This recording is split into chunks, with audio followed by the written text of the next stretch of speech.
What's going on, Cancer? Welcome to your weekly forecast for the week of November 2nd through November 8th of 2020. Thanks so much for being here. I hope you had a great weekend, great Halloween, all that good stuff. Hope you didn't eat too much candy, or maybe I hope you did. Whatever feels right to you, Hey, it's a big week. I would say a lot is coming this weekend, but there's definitely a lot happening in between then. And it starts with Mercury retrograde going direct, so it's going to station this week on the 3rd in your 4th house, and it's going to be squaring Saturn in your 7th house all week.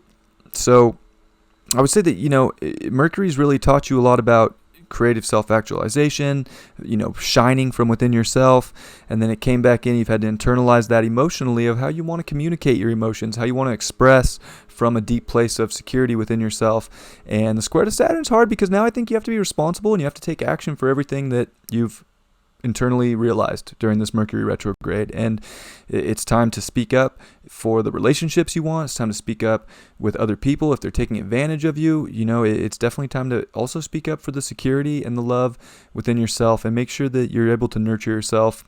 And I would say mentally know that you're emotionally worth it and that you're secure and that everything's going to be good. And that's very important.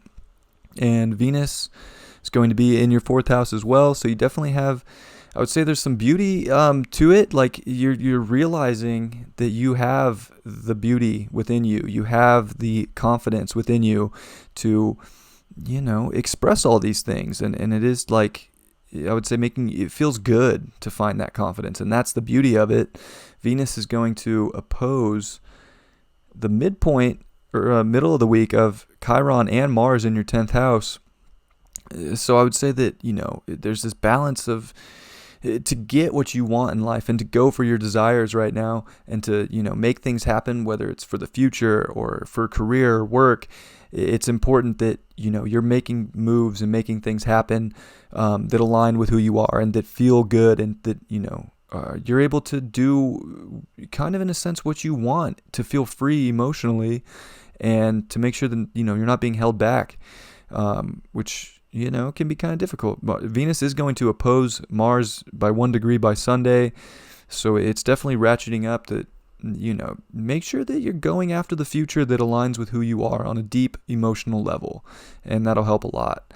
The moon is going to come off of that full moon, of course, during this week. And it's going to be on Rahu, the north node, which is going to square Neptune in your 9th house.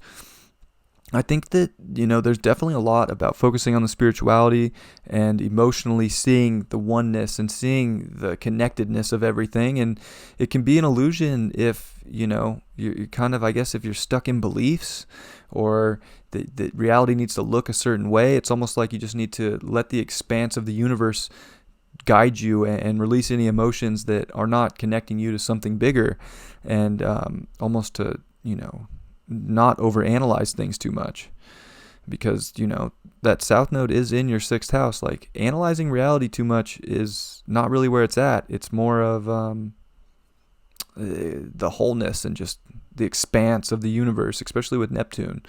Like, that is the connection right now. But it could feel difficult if you're not willing to let go of the little things and not being so nitpicky in life, I would say.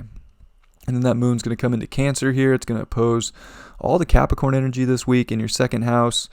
In your 1st house and your 7th house. So again, Cancers are going through a lot of relationship stuff, a lot of other people's stuff in life. And it's about, finding the balance within yourself and not just letting other people control or run the show. Or, there's definitely a lot about finding yourself this week.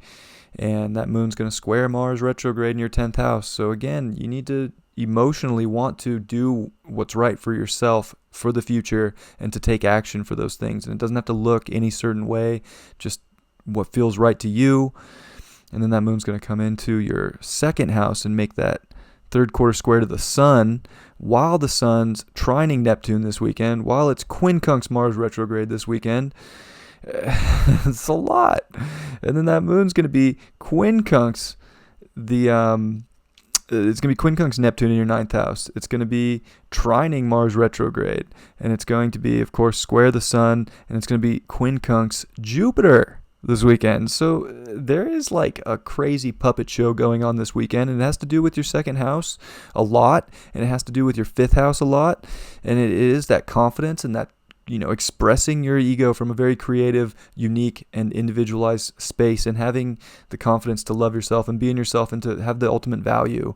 And you don't want to be delusioned by the beliefs of the world. You want to have your own beliefs, and you want to make sure that your relationships are intact with all that, and that you're going towards the future you desire from a very driven place of what you want and what feels the most aligned with you. So there's a lot going on. It's a big week, especially this weekend with all the quincunxes going on and the trines. Like, you're being guided towards something beautiful in life, and it has to do with you finding yourself in a big way right now, and being able to find the balance with all the craziness that's going on, whether it's with relationships or other people in life, and to make sure that you're in that self-confidence and that you're, creating from that space for the future, and being responsible for all that you've learned about yourself emotionally and creatively. And, there's something about having fun too, having fun while you do it with the fifth house. Lots of stuff. The Seven of Cups, upright. There's definitely a lot of options out there right now, but I think you need to narrow it down.